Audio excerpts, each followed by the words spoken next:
So robot, many people ask, does the robot do surgery? Then what do you do? Only planning? The osteoarthritis, I don't think it is only limited to people in older age groups. It's certainly coming up with the people in the late 30s to early 40s as well. Especially post-COVID, what has happened is because of the influence of a lot of steroids have been used worldwide. Very young patients have started coming to us with hip replacement demand for avascular necrosis. More than robot, it should be the surgeon's understanding of what he wants to deliver in that particular bony anatomy. We really want to save the joint because we can understand joint replacement is a great surgery, but I want to keep it as the last resort. Hi, welcome to another episode of Healing Beyond Borders. And on today's episode, we have a person who usually works behind the scenes and has helped a number of our patients in their journeys and for them to heal ahead.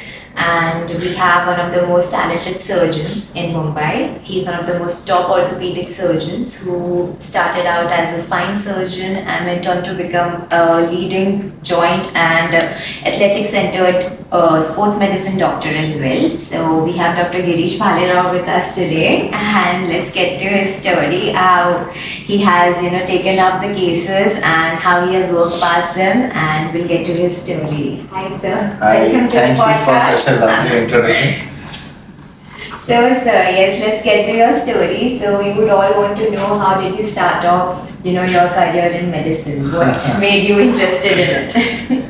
So yeah, basically there's a little bit emotional angle to it. When I was very young in my school days, my grandma passed away, and that was for a very pity reason because she didn't have great access to a primary doctor. So just because of that small reason, I felt that a life could have been, and I was very much in love with her. And once I grew up and I understood that this was such a pity reason that the value of life could not be appreciated, I decided that I need to, and that actually inclined me to get into a school of medicine. So right from my early school days, I was inclined to go into medicine, not only for the emotional content, but also because I feel nothing other branch could have been made justice by my efforts. So once in this medical school, things started getting appreciated. I started loving the subject more, and right from beginning my inclination was more towards surgical branches than medical branches.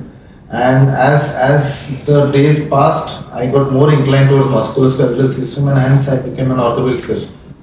That's lovely to know. And your journey, I think we started out as a spine surgeon, and then we went on to become a joint surgeon, and we've also explored like the international aspects of sports medicine as well. So how did that work out for you? So during my medical school training into orthopedics, the most common ailment which people used to come was with back pains. In India, I have done my education from the medical colleges, government medical colleges of India. So we have so much high volume of patients. Actually, this kind of education system allows us to be more apt in our work because we start working at some point at spinal levels. Not only these medical schools are very tough on their training, but we understand real-time outputs because patients sometimes come and they never turn back. So we have to deliver results in the most least amount of resources during our medical school in government colleges, and also give them the best result. So the training goes so much deep rooted in our skill set that we develop that knack. As the spine surgeries started progressing during my time when I was training, the minimal invasive surgeries were not much in vogue, and it used to take too much time at that time. So I focused my training and shifted for practicing spine for 2 years after my post-graduation. I shifted my interest towards joints. Joints was more gratifying because we could give them result ASAP, immediately. Like we used to operate, people used to come to us with crooked legs, we used to go with straight legs. We have so many stories where people have become bedridden or wheelchair bound because of so much of pain that has been affecting their activities of daily living to an extent that they can't even go to their washroom on their own. So helping such was really great feedback, your own mental psyche. So I decided that I should go towards joints. and I want my interest went on. So when we are doing joints, why don't do the entire aspect of it? So after my lecturer post, I did many fellowships. For after my post graduation, for 9 years, I have done fellowships, investing my time and enhancing my skills to get into the fact to do something called customization. So because my formal initial training was in India, so India is a very huge country. We have got so many body types. We have tall people, we have short people, we have thin people, we have chubby people. Some people, the bone mass density also varies. So I understood that not only do we have to offer a joint replacement which is true to the principles of it, but it also should be customized to that patient's need. The patient functional demands, the patient's lifestyle, the pre-operative pathological conditions like weak bones, osteoporotic bones, so many aspects. There are some 18 factors which I take into consideration, which goes into formulation of a particular joint rationale, what type of design to be selected, what type of alignment philosophy to follow. So it's a very detailed study, and I really wanted to enhance this understanding. So I went abroad, I went at many prestigious institutes. I started my journey in UK. It was the first year was a rotating fellowship where I could see the NHS protocol, the western side. So what I realized there is that it's not about they do things better or something. What happens is they are very stringent in their principles and their protocols. So they not diverge from their protocols. If it is to be done, it is to be done in that way and nothing else. So that gave me an understanding that why do their results are same or repetitively on the same standard. So coming from this scenario, I understood that I need to adopt that.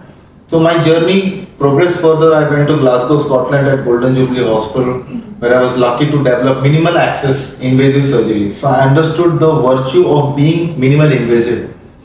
Minimal invasive not only means that we have to do small cuts, but it also means that no tissue should be disturbed. The muscles, the tendons, the ligaments, the capsule, we should gain access to the pathological part in the least space and address it and come back. In this way, we do not disturb any tissue, and the post-operative rehabilitation, the recovery is much more faster. So just imagine a knee replacement done without cutting any muscles, a hip replacement done without cutting, because people who really want to undergo a joint replacement are really scared for the fact that post-operatively they will have to undergo a very stringent physiotherapy and rehabilitation plan. Some people fear that they will be bedridden for a few months. Some people think after this they may not even be able to walk because they have experienced that incidences in their friend circle. So minimal invasive surgical techniques really make a difference that in today we give them mobilization immediately after the surgery within a couple of hours as soon as the anesthesia withdraws. Absolutely. So, and as we're speaking about it, one thing that has come up is that a lot of young people have also started getting those surgeries done, like a knee replacement, a meniscus repair for that matter, and certain other aspects. How has sports medicine helped them in such scenarios, if we take into consideration? So, great question, because we really want our audience to understand the in-depth anatomy and pathophysiology. That means how does a problem develops and how does it actually immaculates into a particular progressive pathology. So after my Glasgow stint, I went to FIFA Center of Medical Excellence, Portugal, where I was associated with UEFA Champion League teams of FC Porto, FC Barcelona, FC Paris Saint-Germain. I got an experience of learning the sports medicine on FIFA grounds. We had our clinics within the FIFA stadiums. So we had real-time understanding of these young athletes. So what has happened is the world is moving so progressively. Everybody is becoming more competitive. The ideology of being fit is now accepted globally. So everybody wants to have a lifestyle which keeps them healthy, keeps them younger, gives them performance. It's not an age-old concept that you work and then you just live the way. They really want to perform and do justice to their lifestyles.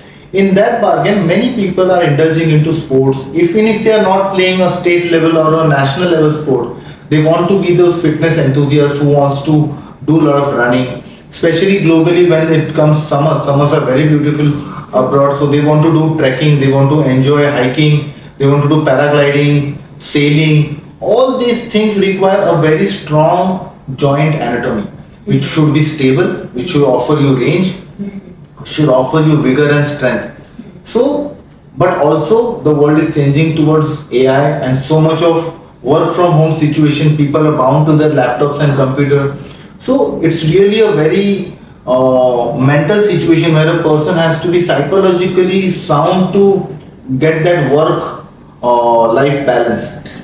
And people are trying to do that, but some, and in this bargain, sometimes people get exposed to these kind of unexpected injuries and they damage their ligaments or tendons or these soft cushions which are within the large joints, and they can have this kind of meniscal injuries.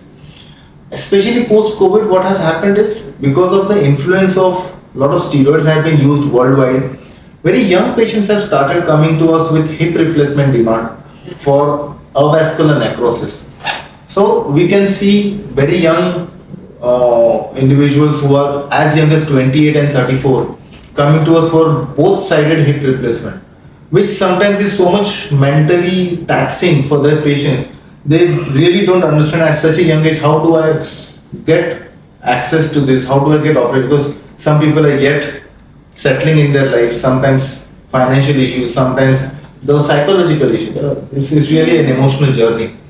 It's absolutely emotional, and one thing, because I wasn't sure as a person, but about the osteoarthritis, I don't think it is only limited to people in older age groups. It's certainly coming up with the people in their like late 30s to early 40s as well.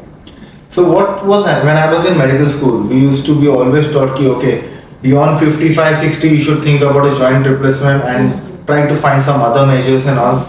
So that was a norm. That was a given condition that if you are in your young age, joint replacement should not even be uttered to patients. But what has happened is a lot of changes, especially in female population. So what is happening is the menopause is being achieved much earlier. Earlier, you used to see ladies getting this event of menopause in 48 and 50, but now as early as 38 and 40s menopause. When I was a medical student, there is a condition called PCOD or polycystic ovarian disease. We used to leave that topic as option because the cases were not there. So we used to think this question will never be asked in our exams. But today, the scenario is such every second or third girl is having this condition of PCOD. So this is really putting your hormonal balance into a very much disarray. Plus your lifestyle demands have become such that you have to be available. Multinational companies are coming, so you have to be on your job. So sleep cycle is disturbed because more and more work from home situation or homebound activities have increased. So vitamin D3, vitamin B12 have become very much deficient in the people. Plus, because everybody is so much of the world is becoming more expensive, the world is moving at a much faster pace. Nobody wants to make food and waste time cooking at home. So many of us rely on deliveries, restaurant deliveries. Sometimes when restaurants cook food on a mass scale, they may not appreciate the quality, maintaining that fortification of the foods with vitamin, etc. So that also increases the risk. So these dietary habits have really caused a lot of imbalance. Your physical activities have caused an imbalance, limited physical activities, and so on. Plus, in Western countries, especially in colder countries, many months of the year are the people are not exposed to that adequate sunlight. So, vitamin D, which is activated by the UVB rays of the sunlight, is deficient. So, we see so many foreign patients, people who look tall, who look 6 footer in height, but still come with a very severe bone quality in terms of low bone mass density and very low vitamin D levels. It's absolutely sad to hear, but again, like it must be, as a surgeon, it must be really difficult to convince such patients to go through a surgical procedure which in their mindset could be invasive. So how do you manage to convince them to get those surgeries? So first of all, whenever a patient comes, we really put a lot of our time and investment to understanding their problem. We really want to save the joint because we can understand joint replacement is a great surgery, but I want to keep it as the last resort where beyond this a patient's lifestyle may not be adequate or we may not do justice. Only then we offer a joint replacement. So whenever a patient comes, we always try to find is there any other. So we do a lot of regenerative medicine, we do a lot of stem cell therapies, we do a lot of intra-articular injections which would enhance the quality of that particular joint. So these are minimal invasive or non-invasive or non-surgical modalities of treatment. We do put our efforts to inquire how the patient would use his body to the functional demand that the patient has decided for the lifestyle adopted to his mindset. So, but most of the times the inquiries that we get is much in advanced stage. So unfortunately we do have to offer. But whenever such condition comes, when we have to offer them a surgical plan of management, the reason we are so confident about it is what we employ is something called minimal invasive customized robotic joint replacement program. So in minimal invasive, as I was discussing, we do not cut open any muscle. The soft tissue coverage is absolutely intact. The cuts are much smaller. The risk of blood loss is nil, and we can assure with this technique that before the patient goes off from the hospital, the patient will have a permission to do unlimited walking, unlimited staircase climbing, and come chair sitting. These are the basic activities with which the patient becomes independent and can go home confidently with the least amount of hospital stay. So minimal invasive approaches do play a role. Customization, in which we do some scans on the patient so that we can do this surgery on a computer before even taking the patient to surgical theatre. Right. So in that way, we are very much specific in our pre-operative templating to know each and every millimeter of that patient's bony anatomy.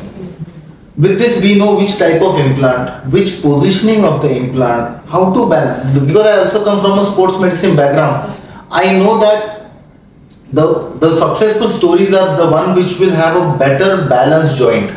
It's just not offering a new implant on the bony surface, it's also offering functionality. So that this particular ligamental balancing will enhance the patient's lifestyle demand. So that is something which enhances me as a joint replacement surgeon because of my sports medicine training. Then finally we do robotic joint replacement. So robot, many people ask, does the robot do surgery? Then what do you do? Only planning? The robot actually does not do any surgery. I do the surgery, but robot is a machine which helps me maintain my pre-operative templating. So the robot does not even allow me to diverge from 0.1 millimeter of my pre-operative planning, and hence my precision is absolute. So even if I want to deviate, the robot creates a haptic boundary around the plan, and it does not allow me to work beyond that margin. So we become very precise. We are city based, so we have a pre-operative templating. We do intra-operative dynamic trialing. That means before putting the final implants, we do trial implants, which allow, and we check and stress those alignment to the fact that suppose the patient is walking, suppose the patient is running, suppose the patient is going to get do some tricky moves during his athletic activity or dance moves, will this joint perform to that demand? So we do that trialing before putting. Once we are absolutely satisfied with it, only then we put the implant and come out. So our planning and execution is so much stringent that we are 100% sure that this patient will walk on the same day within a couple of hours of the surgery. That has been one of the key points that we actually put up to the patients, that you would be up and about and walking within 2 hours of the surgery, which is something they could not even imagine being done at their country. It's actually marvelous. But again, so the difference that you have faced, because you're a sports medicine person as well, so the difference that you have seen in the medicine that is practiced in India and the practice that was being done in Europe, what's the key significant difference that you have observed? So the difference is that, see, in Western world, the division, the way the system works is very different. First of all, there is a huge waiting time. Right. It is very difficult for a patient who has got an injury to actually go and meet a super specialist on early basis. Like currently, there are systems in US, in UK, where getting an MRI scan, the waiting is minimal 3 weeks to maybe more than 3 months. The patient will always be seen by a paraclinician who would deem you, and on a triage would say that you are not a very high risk patient. So those patients, before they actually meet a specialist, 2 to 3 months have, minimally 2 to 3 months have already passed. The patient has to live in a lot of agony and pain before the actual diagnosis is made, and then the plan will be given to him. Even after a plan is given, I had in my experience when I was in NHS, patient had to wait for more than a year to get a foreign body removed from the knee joint. When the patient came to us in the OT, the foreign body had already dislodged and disappeared. But the damage was done, and now the patient who had come for a foreign body removal now landed up in arthritis. Unfortunately, we couldn't offer them a joint because that plan was not submitted into the profiling. And the patient already again had to wait for almost 2 years to get a joint replacement done. So that is something which really puts me down and really make me feel bad that those Western so-called developed countries have a health system which is really very hard on them, and the patient really have to wait a longer time. The surgeons, yeah, definitely they are also good, but comparatively, when I compare them with India, here the system works very fast. Like we have had so many patients who come to us on a first day and they're posted for surgery next day or within a couple of days. Right. In these 2 days, all their body investigations is done, entire screening of their preoperative profile is completed, their 3D CT scans are completed, their preoperative planning is done, they are admitted, they have been informed well in advance about a very strict plan. Right. Budgets are taken care of, their transportation is taken care of, their post-operative dates are decided before during the admission. So this is so much wonderful because now plus overall when they compare the costings, it is much less than what they would have ended up They are paying. paying a quarter in India what they are paying there. Definitely. Plus the techniques that we employ also do not mandate you to have a very long physiotherapy and rehabilitation. Right. The reason many a times these foreign patients or medical tourism patients when they come to us because they think they need a frequent visits to doctor in terms of follow-ups, in terms of physiotherapy, rehabilitation, their wound healing. But what techniques that we employ? First of all, we do sutureless surgery. We don't offer stitches. So even if the patient has to fly back immediately, all he has to do is just peel off for dressing. So there are no much stitches on it until unless there are conditions where we want to put stitches. Secondly, because we are minimal invasive, the muscle coverage or the tissue coverage is not disturbed. So the requirement of physiotherapy and the time frame of healing is much less. Return back to activities is often I ask the patients to wait for a couple of weeks in India so that we complete their job before. So within a 2 to 3 weeks time, we have completely reversed the pathological situation and we have sent the patient back to live his life the way he wanted. Beyond this, if suppose the patient also wants to get back to us, Team IndiCure is so great that they can always be in touch with the patients to offer that video consultations and offer them how the things are going. But for so much of months and years of experience, we have seen that the patient seldomly ever comes back to us for any doubts because once their problems solved, they really don't need our help. They really don't. They just get on with their lives and they are happy with it actually, after getting the surgery done. And I think of late also we have had a few patients who have come to you in this very month and they've had life transitioning experience. And So much that's, emotional. That's very lovely to know their story and how we have touched their lives to such an extent that it has turned out completely 180. So that's something which is absolutely great. I think what you started off with, I think that's working out in your favor. Yeah. So to add to this, we had this recent gentleman who came and got his surgery done from Mr. Jose Diaz. So he's a I think Africa born. Then his family was in Portugal, and then he is now a UK citizen. And for past 16 years, he is, I think, somewhere around on a heavy side, 125 kilos. And he was suffering from this bilateral knee pain for more than 16 years. So his wife who accompanied him was struggling because she was supporting him. He was a heavy worker where he had to lift some heavy weights. And for 16 years, he has been walking a very unstable gait, which had now started troubling with his back pain also. And his wife had to support him during each. So he used to get up in the morning, and his wife had to support him. Such a long story of 16 years and unable to do activities. So he was just mentioning that his family, his kids have always had a father who was always in pain, and they could not play with him. They could not do so many those family home activities. And with a lot of despair, he came to us not having much hope. And then when we offered him the techniques that we have, immediately same day he has been walking around, and I don't know, he didn't even use walker for post-operative rehabilitation.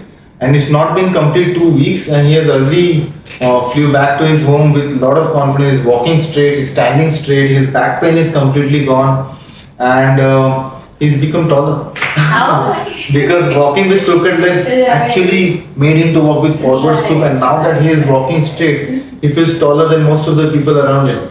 Absolutely, and when our team had a word with his wife, and him and the wife would actually say that, I've seen my husband back to his original self. Yeah. He was joking around, he was very light at heart, and he didn't have a care in the world post that. That these stories really make us feel so gratifying about our jobs that we do, and it really sometimes changes life of people at so many different levels.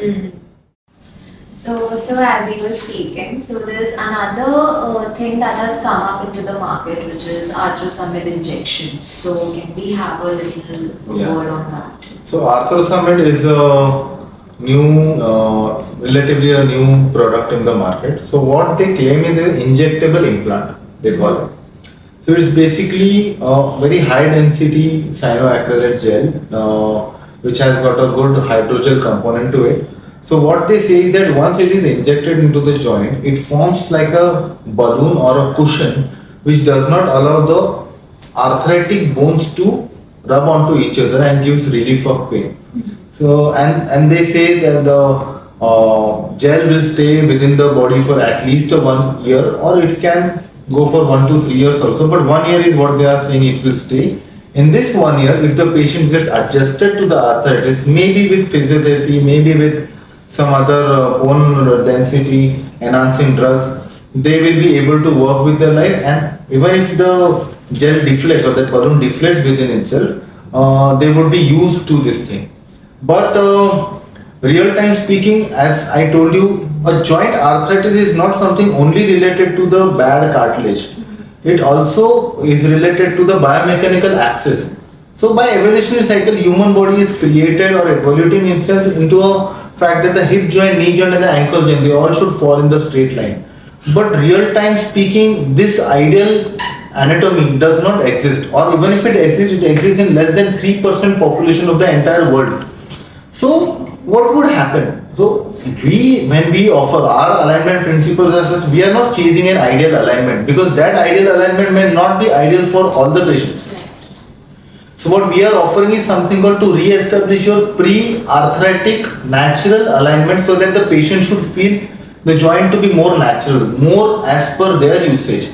There are so many patient group population who are born with a crooked knees and they are very comfortable with that. And if I make them straight, they will be much more bad in shape. So we are not chasing anything. We want to give you your more natural joint back to you, so that you feel it your own.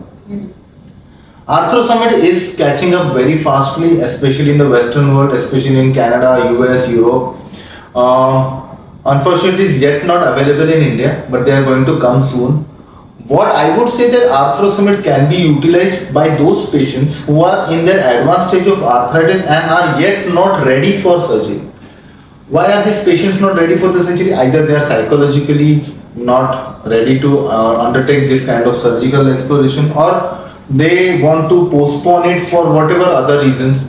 So I would suggest that arthrosumid is more of a time buying procedure, where you can live with your original joints for some time, but over and above you can delay it to maximum 1 to 3 years, but after some time of span you cannot re-inject it, or even if you re-inject it, I don't think it will give you that better result, and eventually you will have to undergo a knee replacement or a joint replacement.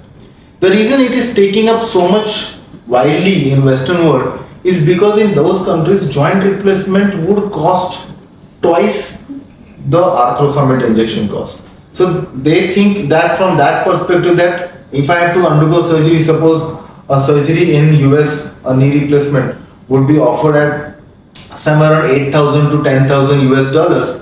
Arthrosumid will cost them somewhere around 3,000 to 4,000 US dollars, maybe. The injection will cost the same in India because it is a Western, we also have to import it. but the surgery cost in India is also less.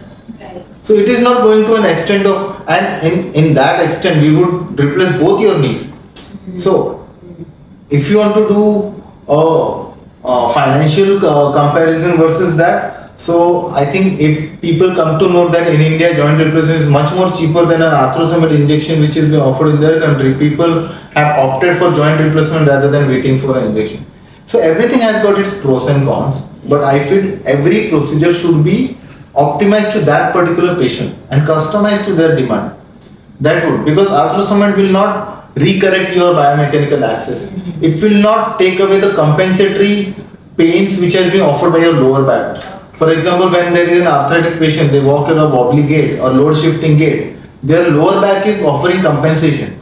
With arthrosomid, since your alignment is not going to get corrected, your lower back pain will not get relieved.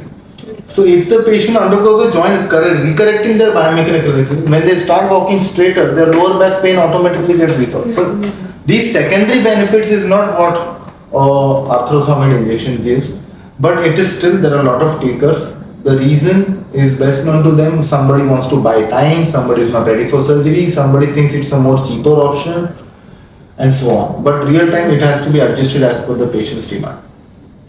And if a patient has taken ultrasound injections, how much time has to pass by for him to get any of the replacement surgeries? It's not time based, it's basically patient's quality of life based. If the patient thinks that even after 3-4 months of taking that, patient is not getting its result, there is no time limit. Okay. Like it's not like if I take an injection today, I can go surgery only after a year. It's not like that. You take today, you can go tomorrow also. Okay. But when you have invested so much, people usually want to test it for around 3 to 4 months at least to know the benefits of this injection.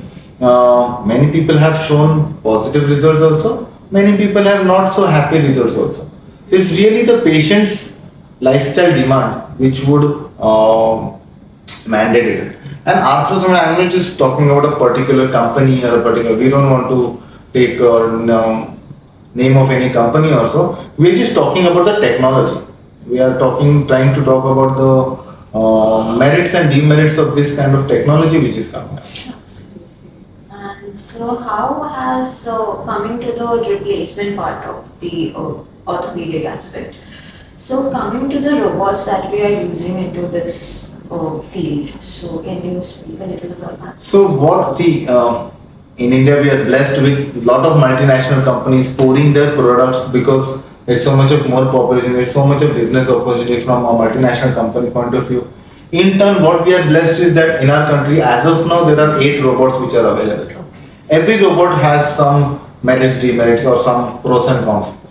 But what technology we hold is something called Mako Robotics from Stryker. So they are the first people, pioneers who actually started this robotic joint replacement technology globally in the world. And everybody at some point of the time have tried to adopt that technology and try to tweak it as per their understanding and given it. Still today I feel it really does make a difference following the primary pioneering robotic principles given by Mako. So what robot that I hold is Mako 4.0. It is the most advanced robot in the world, and luckily I have full access to it. We do something called intraoperative tensionometer also, so we can measure the tension of the tissues after the joint replacement so that the patient does not feel any pull or looseness or tightness or looseness when they want to use. So it gives you a uniform balanced joint throughout the range of motion. It is a CT based robot. We do a 3D CT scan of that particular patient and feed that information into the computer console, and with this technology we can do the surgery on a computer software rather than directly attempting onto the patient. There is a very strong pre-operative plan. Intraoperative, there is a strong registration so that the CT scan is superimposed onto that particular anatomy of the joint, so we become more specific and precise. It creates a haptic boundary around our work field. So even if this is a 750 kilo machine, even if I try to push the machine, it will not leave that haptic boundary and it will stick. That increases the safety margin of the procedure so that we do not end up disturbing any other soft tissue which is not intended to do that. Finally, intraoperative dynamic registration and outcomes before we put in the final implants, like intraoperative digital tensionometer, the intraoperative range measurement, intraoperative focus on stress points. So all these things makes our robot much safer, much more warranted results, and 100% precise. Right, and I think that has also reduced the healing time for our Oh, patients. very much. Because now that we already know every corner of the bony anatomy, we do not disturb any tissues, which reflect in a better healing and better. So we don't have to have big dissections, big cuts, big explorations of the tissue. We can rely on the technology. We can add. So it's not just that we are relying blindly on a technology. As I told you, it's the surgeon who is doing. The surgeon at every point keeps on looking, keeps on correcting, keeps on understanding, and he can also do intraoperative modification if it does not. So more than robot, it should be the surgeon's understanding of what he wants to deliver in that particular bony anatomy. Many a times, patients left and right are also in mismatch. Not every patient comes with symmetrical arthritis. Some people may come in a very deviated left and right or asymmetrical joints. So it's your real-time surgeon's understanding how he should be delivering that result. Absolutely. And so another like more often aspect that we get in our patient flow is that a shoulder replacement surgery. So how can that be different from considering the lower limb surgeries? Yeah. So try to understand knee replacement and hip replacement are weight bearing joints, and shoulder is a weight hanging joint. Okay. So if you see, shoulder is also ball and socket configuration joint, while hip is also. But hip, the ball is within the socket. It's a weight bearing joint. In shoulder, the ball is outside the socket. The socket is very shallow. And we humans have evolved in such a way that we have such a beautiful joint that we can cross the midline and do jobs on the other side of the body with great efficiency. But this higher range of motion has costed us stability. So inherently shoulder is a very unstable joint. In case if there is a chance for any joint to dislocate in the body, shoulder would be the maximum chances. However, this joint is protected by 4 muscle groups which collectively are called rotator cuff muscles. So they protect the joint within the socket. Not only do they protect, they also offer direction to the movement. And many a time when arthritis progresses in shoulder joint, it is this soft tissue coverage which also gets damaged or destroyed. So what we offer is also again the same minimal invasive customized robotic principles, but the robotic thing is yet to be developed in the shoulder. But we do a pre-operative blueprint technology in which we do the same type of 3D CT planning onto a computer system. It's just that the robotic integration is yet to happen. Hopefully by the end of this year or next year it will also happen. But we do hold a robotic principle technology where we do the surgery on a computer system before the actual surgery. That technology is called blueprint technology. So with this we know the landmarks where we should be placed. We get the bony anatomy to work with before the real-time surgery. Approaches are muscle sparing and hence the results are much more better. In case if your rotator cuff is already damaged, then we do something called reverse shoulder replacement. Okay. So there is ball within the arm bone, which is the head of humerus, and there is a socket or a cup in your scapula, which is the natural configuration. So we do reverse. We put ball in the scapula and cup in the humeral side. So this changes the and hence it is called reverse shoulder. Okay. With reverse shoulder, what happens is we are removing the dependency on the rotator cuff and we are enhancing or promoting the deltoid muscle to do the movement. In that way, even your overhead abduction becomes much more easier and much more rationalized without a functional rotator cuff. So if case there are patients who are heavily diabetic or people who have thyroid issues or people who have damaged rotator cuff for long duration and have now come to a requirement of shoulder replacement, so we offer them a reverse shoulder. But we do also do sports medicine, so all this soft tissue coverage injuries can be addressed if the patient comes to us early. Suppose the patient is in rotator cuff tear, we do arthroscopic half centimeter incisions through which we introduce 4 millimeter camera and gain access and can do repair work. So I would suggest if you are having any instabilities, rather than waiting yourself for a joint replacement, you can always come to us earlier for a soft tissue repair.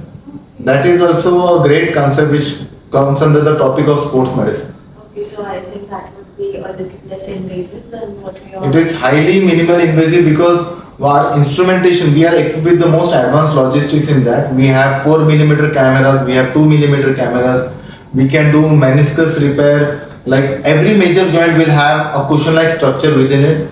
That cushion in knee joint is called meniscus. That cushion in hip and shoulder is called labrum. So we get labral tears, we get meniscal tears, we get soft tissue coverage tears like in shoulder we have rotator cuff tears, we have subacromial impingements or frozen shoulders with very strong adhesive bands. So we have this radio frequency ablator which clears off this thing and gives them a complete movement within that. Also immediately after the surgery they can start if they come with a severe adhesive capsulitis condition. So all these soft tissue injuries, not only related to knee and shoulder, even elbow, ankle, hips, wrist, we have scapholingual dissociation. So all these soft tissue injuries, which makes the patient's posture in terms of gait pattern, in terms of standing posture, walking posture, sitting posture, and unstable units, we can stabilize that.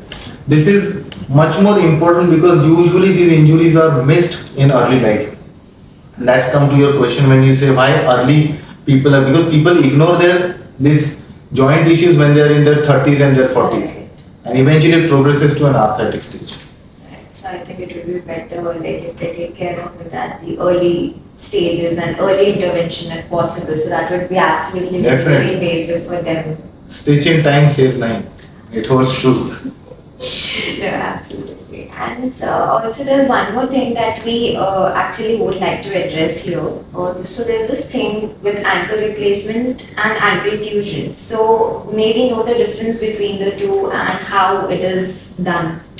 So ankle replacement is exactly something like a joint replacement where you change the surfaces and give you a new surface to work on. However, try to understand ankle is a very complex compound joint. Unlike other joints where there are two bones coming together to form a joint, ankle has got a intervening bone which is called talus. Now talus is the only bone in the body which is 100% or which does not have any muscle attachment. So it is almost 100% covered by a cartilage. So it acts like a ball bearing within the ankle joint. So its smoothness is very important. Plus most of the appendages of a body are designed in such way that they have got dual blood supply, but ankle has, this talus bone has only unilateral blood supply. So if it gets damaged or it has got some reason to undergo arthritis, the talus bone keeps on shrinking. Now to accommodate that we have to offer a joint replacement with talus. If the bone is already bad, even a joint replacement may not offer a good outcome like it has with knee replacement, hip replacement and shoulder replacement. And that is the reason ankle fusions are more better appreciated as compared to ankle replacements. Right.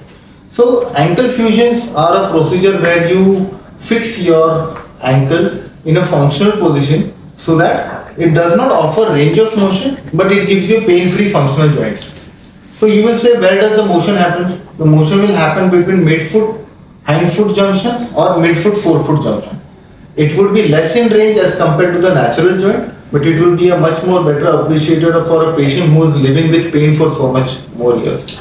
So ankle fusions are grossly divided into two types. One is intramedullary, which takes calcaneal talus and tibia fused to an intramedullary nail, and one can be done through a surface fixation with a plate or a screw. Both of them are having their good merits, and both of them have been functionally very well appreciated by patients. But overall, ankle arthritis is very, very less as compared to other joint arthritis. That's one of the cases. So we are going to deviate from your surgical aspect now, and I think it would be great if our patients also know what are you behind the, like after coming out from the OT, what are you as a person, like what are your hobbies? So yeah, coming from a sports medicine background, I do love to keep myself active.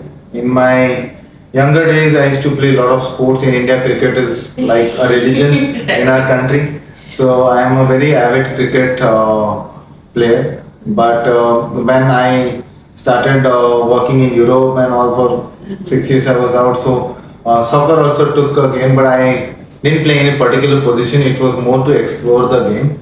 But unfortunately, as our day goes, it's become so much more busy schedule. So just to maintain a good health, now we are sticking to the gym and the routine cardio workout. But given a chance, it is really fun to go back to the days when we could have a good set of people coming together to play that homely cricket game. That's really nice.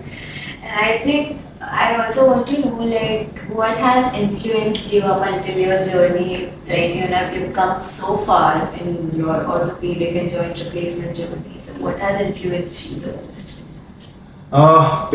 Patience outcome. I don't think that there is any other profession which helps you to touch a human life so deeply, make a change in their entire lifestyle so that they can reinvent themselves. They can come out of your surgical theater or through your or come out of your hospital stating that I'm a new person. Like God has been kind on us to allow us to practice this type of profession where we can make a paradigm shift to their way of thinking, their way of life, their way of living, and entirely. Not only the patient, the entire family. Because see, when a patient is suffering from some pathology, it's not the patient who's suffering, it's his entire family, his entire social circle who really goes through a particular painful journey.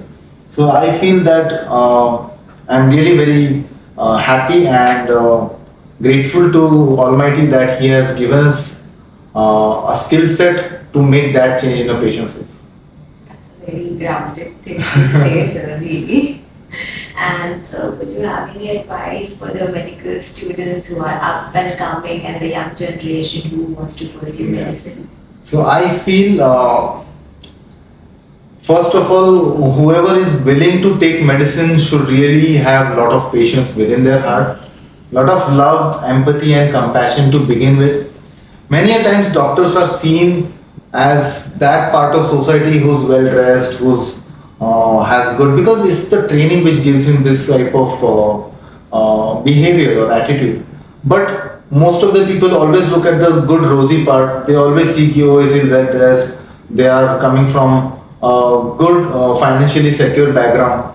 But real time is something different. A true doctor will think of money as the last part. Money is a part of the profession. I'm not saying that it comes easy, but whoever is going to jump into the medical training has to dedicate almost 2 decades of their life to develop themselves as that rock solid doctor or surgeon or a physician to deliver that kind of results.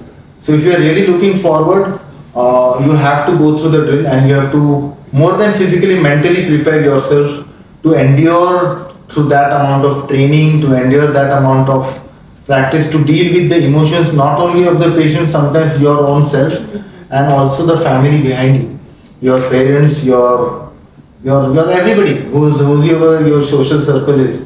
Because many times you feel very disheartening.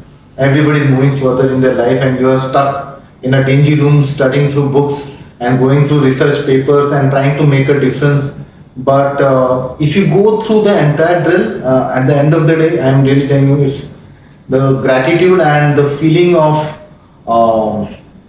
niceness that you put into that patient's life will really change your life. And then you really won't be chasing any success story or money or something. It's really what you practice on a daily basis which will keep you going. That's absolutely very, very true. And I think that is very inspiring to people who are going to be listening to the podcast later on. And that was Dr. Bhalerao's journey. And I hope you sincerely have enjoyed this. And if you're looking to get joint replacements done, do think of Dr. Bhalerao. He's really one of the best that we can offer you. And we look forward to having more queries for the joint replacement. Thank you so much. Thank you so much. Thank you for your time.